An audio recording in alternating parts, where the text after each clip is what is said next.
Assalamualaikum warahmatullahi wabarakatuh. Jumpa lagi dengan saya Mas Rifudin dalam budidaya walet.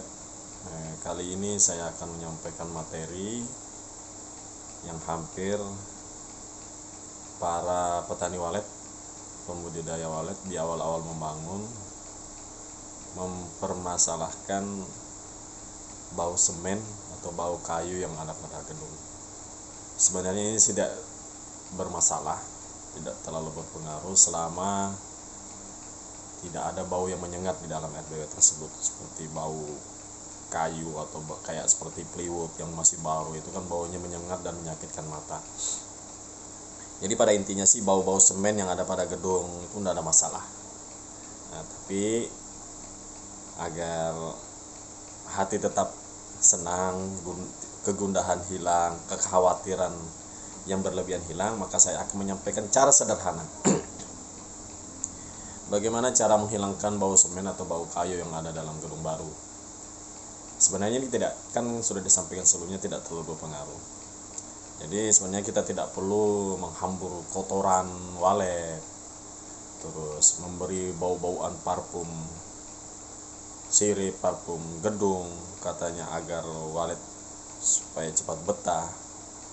Nah, bolehlah.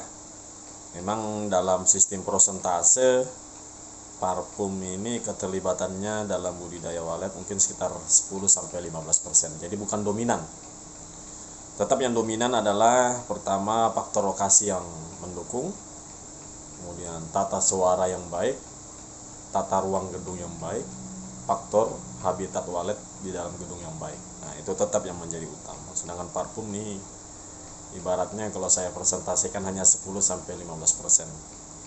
Tidak efektif, tapi saya tidak menganjurkan dan melarang untuk menggunakan. Saya langsung ke tema saja, bagaimana cara menghilangkan bau semen yang biayanya sangat super murah dan hampir kita temui di sekeliling kita, yaitu caranya bisa menggunakan batang pisang. Batang pisang kita potong-potong 50 cm atau 70 cm. Nah, kita buka itu batang pisang ruas-ruasnya. Ini pada saat gedung sudah jadi ya. Kita buka ruas-ruasnya, kita hambur di lantai, baru kita injak-injak. Biarkan antara ruas-ruas daripada batang pisang tadi itu pecah karena injakan kita. Nah, dari pecahannya itulah nanti yang akan mengisap bau-bau semen, bau kayu yang ada. Nah, kita biarkan aja 3 hari, 5 hari, baru kita buang. Atau pada saat sambil pengerjaan pun kita bisa buat. Nah, itu untuk teknik yang pertama. Untuk teknik yang kedua, kita bisa menggunakan air kelapa.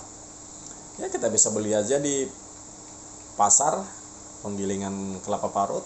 Nah, kita bisa pesan, minta 5 liter, 10 liter, ya sesuai keinginan kita, baru kita semprotkan aja ke gedung kita. Nah, ini 2 tips. Saya dapatkan ilmu ini dari orang kampung, dari orang-orang tua dulu. Ya, kita banyak belajar, kita belajarnya aja kepada siapa saja, sehingga bila aplikasi ini bisa kita aplikasikan ke walet, kenapa tidak.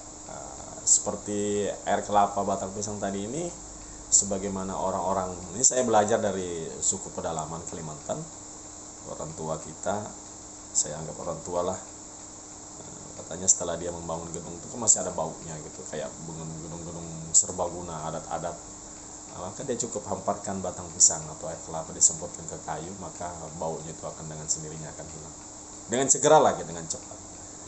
Jadi demikianlah apa yang dapat saya sampaikan, tips bagaimana cara menghilangkan bau dengan super hemat biaya dan barang yang mudah didapatkan, tanpa harus repot-repot kita harus bau badan jadi bau apa segalanya. Cukup dengan air kelapa tua, jangan air kelapa muda kita minum lah ya kan. Cukup dengan air kelapa tua, sisa-sisa yang ada di pasar yang orang di penggilingan kelapa parut, atau dengan batang pisang yang tadi yang ruas-ruasnya kita buka-buka, dari kita potong-potong dari batang pisang. Kemudian itu kan ada ruasan pelapis-pelapis dari batang pisang itu. Nah, kita buka, kita hamparkan di lantai, baru kita injak-injak.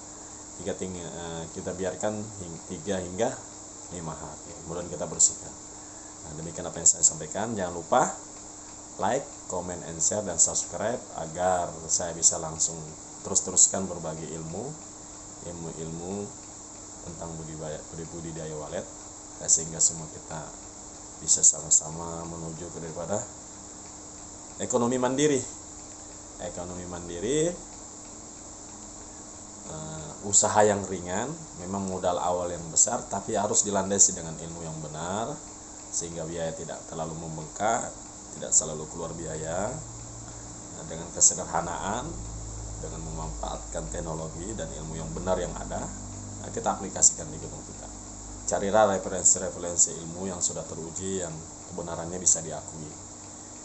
Salam dari saya, jangan lupa ya subscribe, agar saya selalu bisa menyampaikan konten-konten baru dalam budidaya lele. Assalamualaikum warahmatullahi wabarakatuh.